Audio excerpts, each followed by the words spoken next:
Vendredi 29 mai 2026, les comptes officiels de l'Atlético Madrid se mettent à poster des trucs complètement fous sur le Barça.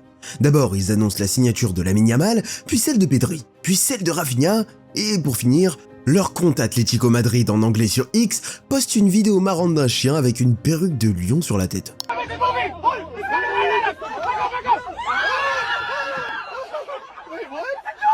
Juste après, ils vont encore balancer une série de posts hallucinants sur le Barça, comme on va voir en détail dans un instant. Et les gens se sont vite rendus compte que ça allait beaucoup plus loin qu'une simple blague. Un grand club de Liga, demi-finaliste de la Ligue des Champions cette année, qui se transforme en compte parodique pour troller son rival et qui ose mettre ses joueurs avec le maillot de l'équipe. C'est du jamais vu. Mais le pire arrive juste après. Un communiqué officiel court et cinglant qui va faire le tour du monde, avec une phrase si violente qu'elle fait ressortir un vieux scandale que le Barça espérait avoir enterré pour toujours. Sur le compte officiel de l'Atlético, devant des dizaines de millions de followers. Un truc qui ne se fait jamais entre deux clubs de Liga. Mais comment on en est arrivé là ? Qu'est-ce que le Barça a bien pu faire pour rendre l'Atlético complètement dingue à ce point ? Parce que crois-moi, c'est pas juste une histoire de mercato, c'est une histoire de coups bas dans l'ombre, de trahison et d'un mouvement secret qui pourrait remettre le Barça au sommet de l'Europe. Et tu sais quoi ? Laporta va répondre à tout ça avec une seule petite phrase, tellement provocante qu'elle va rendre l'Atlético complètement furieux. 6 mois plus tôt, personne n'aurait parié un centime sur le Barça pour faire le mercato de l'été.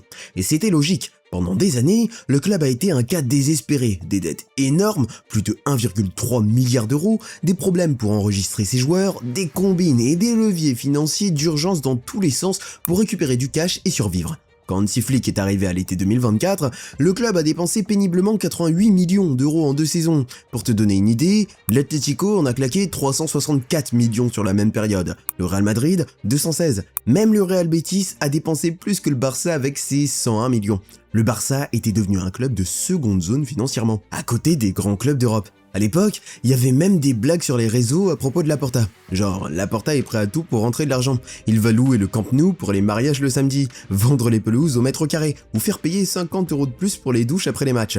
Tout le monde rigolait, parce que franchement, c'était à peine exagéré. Le club inventait des trucs farfelus chaque mois pour générer du cash. Et puis, comparé aux mastodontes comme Chelsea ou le PSG, c'était la misère. Sur le terrain non plus, ça n'allait pas fort. Cette saison, le Barça a gagné la Liga, mais on les a sortis en quart de finale de Ligue des Champions. Lewandowski qui s'en va, Ansu Fati définitivement parti, et des rumeurs de départ pour Koundé et Casado. La presse parlait d'une équipe à bout de souffle qui devait passer à autre chose, mais sans argent pour le faire. Sauf que pendant que tout le monde croyait le Barça mort, Juan Laporta et Deco préparaient quelque chose en silence. Un plan qui allait tout retourner en moins de 3 semaines. Première bombe, Anthony Gordon. Et ce qui est dingue dans cette signature, c'est le coup tordu derrière. Parce que pendant des mois, c'est le Bayern qui était sûr d'avoir le mec. Max Eberl, le directeur sportif bavarois, avait un accord personnel avec Gordon depuis plusieurs semaines. Tout était calé. Et le truc, c'est que le Bayern ne prenait même pas le Barça au sérieux. Quelques jours plus tôt, leur président d'honneur, Uli Hoeneß, balançait carrément à la télé allemande. Le Barça n'a pas d'argent du tout.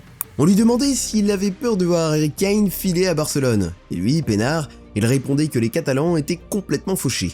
Aucune inquiétude. Sauf que le 28 mai, juste avant l'ouverture officielle du mercato, le Barça arrive en fin de course et balance 80 millions d'euros sur la table. Le Bayern n'a pas voulu surenchérir et Newcastle a pris l'argent du Barça. Thomas Müller, l'ancien du Bayern, a dit publiquement qu'il ne comprenait pas comment Gordon avait pu choisir le Barça plutôt que le Bayern. À sa présentation, Gordon lâche en espagnol « J'ai toujours voulu jouer pour le Barça. C'est le plus grand club de la planète. J'en rêvais quand j'étais enfant. » Message envoyé à Müller.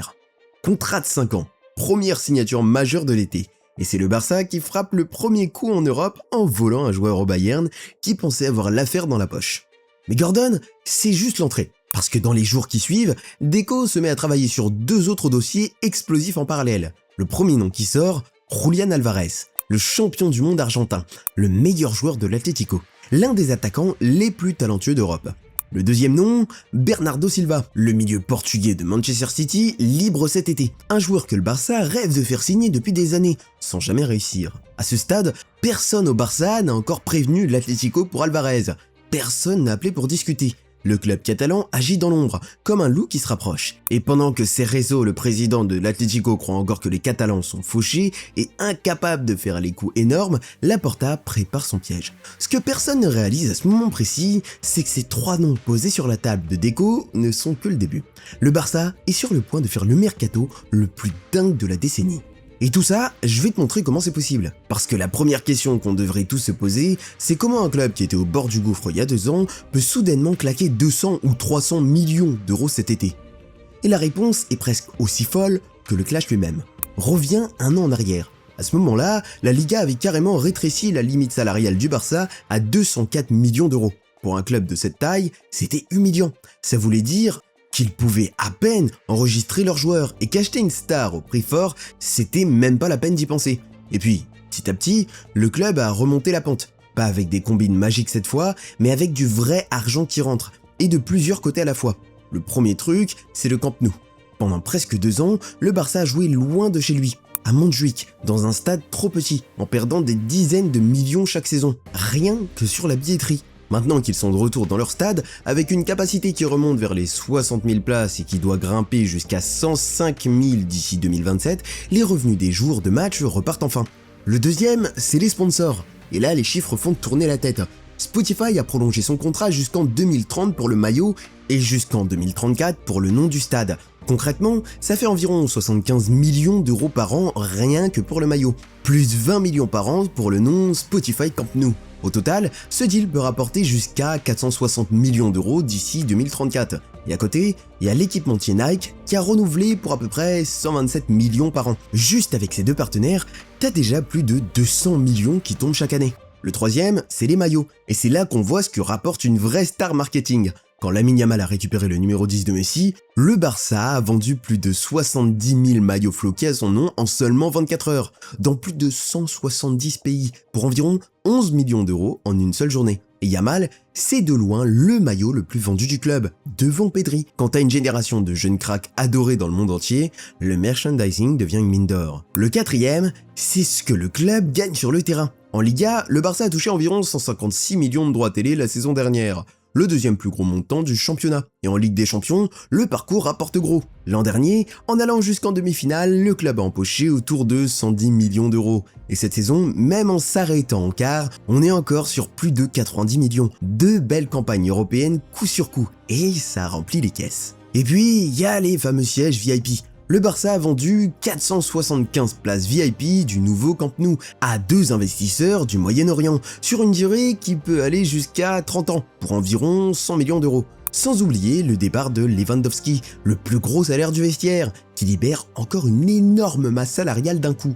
Mais tout ça bout à bout et tu comprends le retournement. La limite salariale du Barça est remontée de 204 à plus de 432 millions d'euros, soit plus du double, ce qui replace le club deuxième de toute la Liga juste derrière le Real Madrid. Mais surtout, le Barça est repassé dans la règle du 1 pour 1. Chaque euro économisé ou gagné peut être réinvesti à 100% sur le mercato. Fini les blocages, fini les joueurs qu'on ne peut pas enregistrer. Et franchement, faut le reconnaître, c'est un boulot de dingue qu'a fait Laporta. Reprendre un club au bord de la faillite, hérité dans un état catastrophique après l'ère Bartomeu, et le ramener en seulement quelques années au point de pouvoir à nouveau jouer dans la cour des grands sur le mercato. C'est une transformation que peu de présidents auraient été capables de réussir. Donc non, le Barça n'a pas trouvé un trésor caché. Tout ça mis bout à bout, c'est ce qui leur permet aujourd'hui de viser Gordon, Alvarez et Bernardo Silva dans le même été. Mais maintenant qu'on sait qu'ils peuvent payer, il reste la vraie question. Qu'est-ce que le Barça a fait pour rendre l'Atlético complètement fou? Et ça commence avec un nom, Bernardo Silva. C'est à ce moment-là que l'histoire bascule vraiment. Le milieu portugais de Manchester City était libre cet été, et l'Atlético Madrid le voulait à tout prix pour remplacer le départ de Griezmann. Les colchoneros avaient bossé le dossier en profondeur, mis une grosse offre sur la table, avec un salaire bien plus élevé que ce que le Barça pouvait proposer.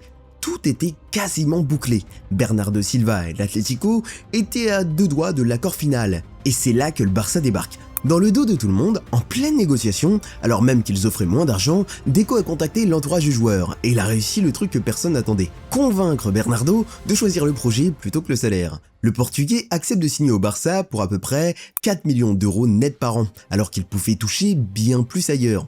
Pour l'Atlético, c'est une gifle en pleine figure. Ils tenaient leurs joueurs, ils avaient mis le paquet et le club catalan est venu le rafler à la dernière seconde en payant moins. Et le pire, c'est le timing. Tout ça arrive exactement au moment où le Barça lorgne aussi sur Julián Álvarez. Donc du point de vue de Madrid, c'est pas juste un transfert perdu, c'est une provocation. Le Barça qui vient piétiner leur plate-bande sur 2 dossiers en même temps. C'est ce coup-là, le hold-up sur Bernardo Silva qui a allumé la mèche. Après ça, l'Atlético ne voyait plus le Barça comme un rival normal, mais comme un club qui leur manquait clairement de respect. Et le plus fou, c'est qu'en interne, on a essayé de freiner Laporta. Lancer Silva et Alvarez en même temps, avec la pression financière et tout le bruit médiatique autour, ça paraissait beaucoup trop risqué à certains au club. Mais le président n'a rien voulu entendre. Sa réponse a claqué, courte et tranchante. Qu'ils fassent ce qu'ils peuvent. Et ce deuxième nom sur la liste de déco, justement, c'est lui qui va faire exploser toute l'affaire. Julián Álvarez. Julián Álvarez, c'est pas n'importe qui. Champion du monde avec l'Argentine, attaquant complet, un finisseur froid avec une vraie mentalité de gagnant. Et un jeune qui a quasiment gagné tous les trophées. À l'Atlético, il a explosé, 29 buts pour sa première saison. Encore une vingtaine cette année. Bref, c'est exactement le numéro 9 que Flick cherche pour remplacer Lewandowski. Et le truc dingue dans ce dossier, c'est le joueur lui-même, parce qu'Alvarez n'est pas seulement courtisé par le Barça. Le PSG, champion d'Europe en titre, le veut. Arsenal aussi. Et les deux sont prêts à mettre les 150 millions que réclame l'Atlético. Une somme qui pour le PSG ressemble même à de la petite monnaie. Mais Alvarez dit non. Non au PSG, non Arsenal. Lui, il ne veut qu'une seule chose, jouer pour le club de cœur de son idole, Messi. Même si le Barça propose moins d'argent, même si sportivement rien n'est garanti, il va jusqu'à refuser une prolongation de contrat à l'Atlético pour aller au bout de son rêve catalan. Pour un club, voir un joueur te claquer la porte au nez avant de signer ailleurs en gagnant moins, c'est une humiliation. Sa clause libératoire est fixée à 500 millions d'euros, un montant tellement énorme qu'aucun club au monde ne peut l'activer. L'Atlético ne veut rien entendre, et surtout, s'il doit vendre un jour, il préfère 1000 fois le lâcher au PSG plutôt qu'au Barça. Tout sauf renforcer un rival direct en Liga. Quand le Barça envoie une première offre autour de 100 millions, elle est rejetée sur le champ. Le président Cerezo monte au créneau publiquement. Julián Álvarez est un joueur de l'Atlético de Madrid, et pas seulement pour la saison passée, mais pour beaucoup d'autres encore. Traduction, il n'est pas à vendre. Point. Et c'est pas la première fois que Cerezo dérape sur le sujet. Dès le mois d'avril, avant un déjeuner avec les dirigeants du Barça, on lui demande si Alvarez va signer au Barça. Il répond « Tu peux me garantir que tu ne vas pas mourir d'ici la fin de l'année ?» Une phrase tellement bizarre que personne ne savait s'il plaisantait ou pas. Mais une chose était claire, l'espoir a été donné au Barça. Donc on se retrouve dans une situation explosive. Un joueur qui ne veut que le Barça, un club qui refuse de vendre à ce même Barça, et deux géants prêts à payer plein pot mais que le joueur recale. Tout est réuni pour que ça dégénère. Et c'est exactement ce qui va se passer le 29 mai, quand l'Atlético va décider de tout balancer sur les réseaux et mettre le feu à tout le football espagnol. L'Atlético commence par prévenir ses abonnés qu'un communiqué important arrive. Et juste avant, leur compte anglais poste cette fameuse vidéo du chien déguisé en lion qu'on a vu au début. Le message est limpide. Le Barça se prend pour un fauve. Mais au fond, c'est juste un clébard avec une perruque. Puis ça s'enchaîne. Premier post, une photo retouchée de Lamine Yamal en maillot de l'Atlético et une légende qui part complètement en vrille. On vient d'envoyer un fax au Barça avec notre offre. 4 billets pour le concert de Bad Bunny demain, un abonnement d'1 an au journal ABC et un sachet de graines de tournesol. Le tout suivi d'une pique, ne croyez pas tout ce que vous voyez, surtout quand c'est lié au Barça. On vit dans une époque où la réalité peut être trafiquée. Deuxième poste, quelques minutes après, Pedri en maillot de l'Atlético, avec une offre soi-disant améliorée. Vu qu'il n'y a plus de billets pour le concert de demain, il propose carrément 6 billets pour celui de dimanche. Troisième poste, Rafinha en maillot rojiblanco, même délire. Et le coup le plus malin arrive en 4e. L'Atlético publie un démenti officiel pour une rumeur qu'ils viennent eux-mêmes d'inventer. Ils démentent avoir proposé au directeur sportif d'Echo de rejoindre leur cellule de recrutement au Brésil. Une fausse info créée juste pour la détruire dans la foulée. Le troll est total. Sauf que derrière la blague, le ton devient soudain très sérieux. Vient le vrai communiqué officiel court et cinglant. Ces derniers mois ont été soumis à une campagne de calomnie incessante contre un de nos joueurs. Des fuites calculées, des fake news, du manque de respect constant, la version culée de la machine à propagande qui invente des petites histoires. Et là tombe la phrase qui va faire le tour du monde.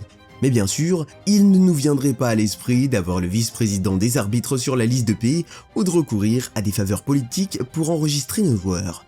Tout le monde comprend tout de suite. C'est une référence directe au scandale Negreira, ces millions versés pendant des années par le Barça à l'ancien numéro 2 des arbitres espagnols. L'Atlético vient de ressortir le dossier le plus toxique de l'histoire récente du Barça, sur son compte officiel devant des dizaines de millions de followers. Et le club ne s'arrête pas là, il détaille tout ce qui l'a rendu fou. Les messages de Fabrizio Romano, les articles des journalistes proches du Barça, les fuites d'offres jamais reçues et surtout, ce qu'ils décrivent comme un piège, le Barça qui aurait organisé un dîner à Barcelone en prévenant l'émission El Chiringuito, juste pour qu'on filme le médiateur Juanma Lopez en train de sortir du restaurant et alimenter la rumeur. Il raconte aussi comment Cerezo s'est fait piéger pendant un repas avec des dirigeants barcelonais, bombardés de questions sur un éventuel départ d'Alvarez. Et pour bien montrer qu'il ne plaisante pas, l'Atlético met les points sur les i. Alvarez ne partira pas pour un montant étalé sur plusieurs saisons. Ce sera un paiement cash de 500 millions d'euros déposé au siège de la Liga ou rien. Une façon à peine déguisée de dire au Barça « Vous n'avez pas l'argent, prouvez-nous le contraire ». C'est terminé, on est très en colère et c'était notre façon de le montrer, conclut le club. Et le silence du Barça face à toute cette tempête n'a fait qu'attiser la rage madrilène, au point que l'Atlético préparait dans la foulée une plainte officielle auprès de la Liga pour exiger qu'on étale au grand jour la vraie situation financière du Barça et le détail de ses comptes liés au transfert. Le football espagnol n'avait jamais vu deux géants se déchirer comme ça en public. Après tout ce vacarme, il s'est passé un truc dont personne ne parle. Parce que derrière la façade du « il n'est pas à vendre », l'Atlético a fini par comprendre une chose simple, on ne retient pas un joueur qui ne veut plus être là. Alvarez avait la tête au Barça et nulle part ailleurs, et un attaquant démotivé, même champion du monde, ça ne sert à rien. Alors en interne, le club a commencé à préparer l'après. Le nom qui revient le plus, c'est Victor Osimhen, le buteur nigérian, ciblé comme le remplaçant numéro 1 au cas où Alvarez partirait pour de bon. En clair, pendant que Cerezo continuait de jurer en public qu'Alvarez resterait, en coulisses ses dirigeants cherchaient déjà son remplaçant. Et selon plusieurs sources, l'Atlético est même allé plus loin. Ils auraient demandé directement à Alvarez de patienter, le temps qu'il déniche un nouvel attaquant de haut niveau. Une manière de dire aux joueurs « Ok, on ne te bloquera pas éternellement, mais laisse-nous le temps de ne pas se retrouver le bec dans l'eau ». C'est tout le paradoxe de ce dossier. Le club qui hurlait sur les réseaux il y a quelques jours était en réalité déjà en train de se resigner. La colère, les trolls, le communiqué assassin, tout ça cachait une vérité plus simple. L'Atlético savait au fond qu'ils allaient finir par le perdre. Et comme déjà dit, Gordon, Bernardo Silva et Alvarez, c'est seulement le début. Si le dossier Alvarez capote à cause du prix, le Barça a déjà son plan B en tête, Harry Kane. Sauf que là, ça pourrait être encore plus compliqué, parce qu'en face, il y a la direction du Bayern, connue pour être têtue et pour ne jamais se laisser bousculer. Mais le Barça a déjà réussi ce genre de coup une fois, avec Lewandowski, qu'ils sont allés chercher à Munich, malgré toute la résistance bavaroise. Au final, tout dépendra surtout de la volonté du joueur. Et c'est pas fini. En défense, le Barça cible Josko Gvardiol, l'un des meilleurs défenseurs gauchers du monde, pour prendre la place de Koundé qui pourrait être vendu pour financer l'opération. Le club cherche aussi un ailier gauche pour gagner en profondeur et veut sécuriser définitivement deux joueurs qui ont brillé en pré cette saison, Joao Cancelo et Marcus Rashford. L'idée derrière tout ce mercato est de profiter du fait que le Barça est enfin sorti du rouge pour frapper fort maintenant, pendant que la fenêtre est ouverte. En quelques semaines à peine, le club qu'on disait mort est devenu le plus actif et le plus agressif de toute l'Europe, et c'est exactement ça qui terrifie ses rivaux. Au final, ce clash entre l'Atlético et le Barça, c'est bien plus qu'une histoire de mercato. C'est le signe d'un Barça qui revient d'entre les morts et qui n'a plus peur de personne, quitte à marcher sur les pieds de ses rivaux pour reprendre sa place au sommet. Reste la grande question. Est-ce qu'Alvarez finira par réaliser son rêve catalan? Ou est-ce que l'Atlético tiendra bon jusqu'au bout? Dis-moi en commentaire ce que t'en penses. Et si t'es nouveau sur la chaîne, abonne-toi pour ne rien rater de la suite de ce feuilleton. Parce que crois-moi, ça ne fait que commencer.